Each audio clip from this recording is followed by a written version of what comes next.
আপনাকে মনে রাখতে হবে আপনি একজন সামাজিক প্রাণী। তাই অন্যের মঙ্গল করা আপনার প্রকৃতিসিদ্ধ কাজ। আর এই প্রকৃতিসিদ্ধ নিয়ম মেনে চলতে গিয়ে আপনি শুধুমাত্র আপনার নিজের চরিত্রকে উন্নত করছেন এমনটি না। আপনি এটি করতে গিয়ে অর্থাৎ অন্য মানুষের উপকার করতে গিয়ে শুধুমাত্র অন্যের উপকারই করছেন না, আপনি নিজেও উপকৃত হচ্ছেন। তো ভালো কাজ শুধুমাত্র অন্যের উপকারের জন্য হয় যে এমনটি না, আপনার নিজের উপকারের জন্য হয়। যেমন কয়েকটি উদাহরণ আমি দিতে পারি। আপনি একটি গাছ লাগালেন।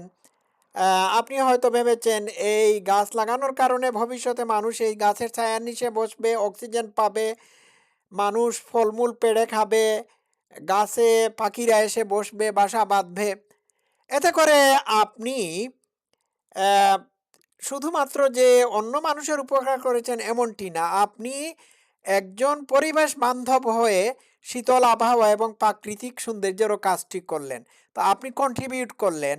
আপনার বন্ধু ধরেন পরীক্ষার প্রস্তুতি নিচ্ছে, আপনি তাকে প্রস্তুতি নেওয়ার সময় তার পড়াশোনায় সাহায্য করলেন। সে ভালো ফল হয়তো করল। একই সঙ্গে আপনারও নিজের জ্ঞানের চর্চা হলো। হ্যাঁ, ফলে আপনিও উপকৃত হলেন। সুতরাং অন্যের উপকার করলে নিজেরও উপকার হয়। আরেকটি উদাহরণ দেওয়া যাক।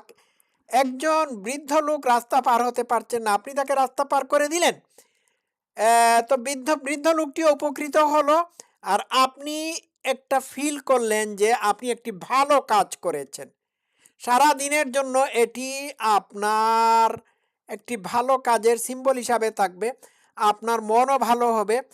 তো আরেকটি উদাহরণ দিতে পারি আমি এইখানে, সেটি হচ্ছে যে একজন শিক্ষক যখন ছাত্রকে শিক্ষা দান করে থাকেন, তখন তিনি যে ছাত্রকে বা ছাত্রছাত্রীদেরকে শিক্ষার আলো দিয়ে আলোকিত করছেন এমনটি না, তিনি নিজেও আলোকিত হচ্ছেন। ঠিক আছে? তার জ্ঞানের চর্চা হচ্ছে। তো এইভাবে আমরা যা কিছু অন্যের জন্য করে থাকি তা আমরা নিজেদের জন্যই করে থাকি। অন্যকে জ্ঞান বিতরণ করলে নিজের জ্ঞান বাড়ে। অন্যের উপকার করলে নিজে উপকৃত হওয়া যায়। অন্যকে সাহায্য করলে নিজেকে সাহায্য করা হয়। অর্থাৎ আপনি কাউকে উপকার করলে আপনি প্রকারান্তরে উপকৃত হচ্ছেন। আর কিছুই না হোক, আপনার আর কিছুই না হোক, এট লিস্ট আপনার চারিত্রিক বিকাশ হবে। আপনার নৈতিক মান, আপনার ভালো মানুষের হওয়া, ভালো মানুষ হওয়ার কোয়ালিটি উন্নত হবে। একজন মানুষের উপকার করার পরে সে যদি অকৃতজ্ঞ থাকে আপনার প্রতি, সো হোয়াট? কোনো অসুবিধা হয় না। আপনি যে উপকার করলেন, আপনি আপনার দয়া নামক গুণটির প্র্যাকটিস করলেন। এটি আপনার মধ্যে থেকে গেল।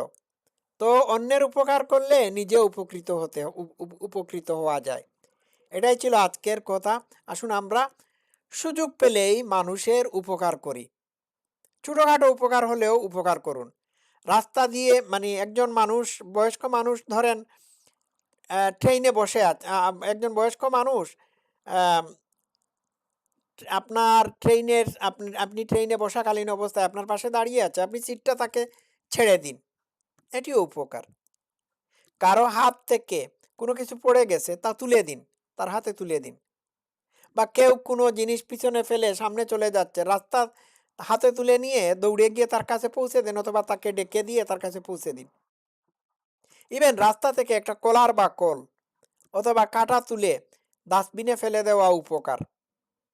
সবকিছুই উপকার। এমনকি প্রাণীরও উপকার করা যায়। রাস্তার মাঝখানে একটা শামুক পড়ে আছে। এই শামুকটাকে সরিয়ে দিন। তার প্রাণ বাঁচালেন। এটাও উপকার। এই ছোটখাটো উপকার এইগুলো অনেক কিছু মিন করে। সেটা বুঝতে পারছেন? কেউ বাস স্টেশন খুঁজে পাচ্ছে না, তাকে দেখিয়ে দিন। এটাও উপকার। কেউ বাসা খুঁজে কারো বাসায় যাচ্ছে, বাসা খুঁজে পাচ্ছে না, তাকে আপনি জানা থাকলে তাকে দেখিয়ে দিন। খুঁজে বের করে দিন। এটিও উপকার।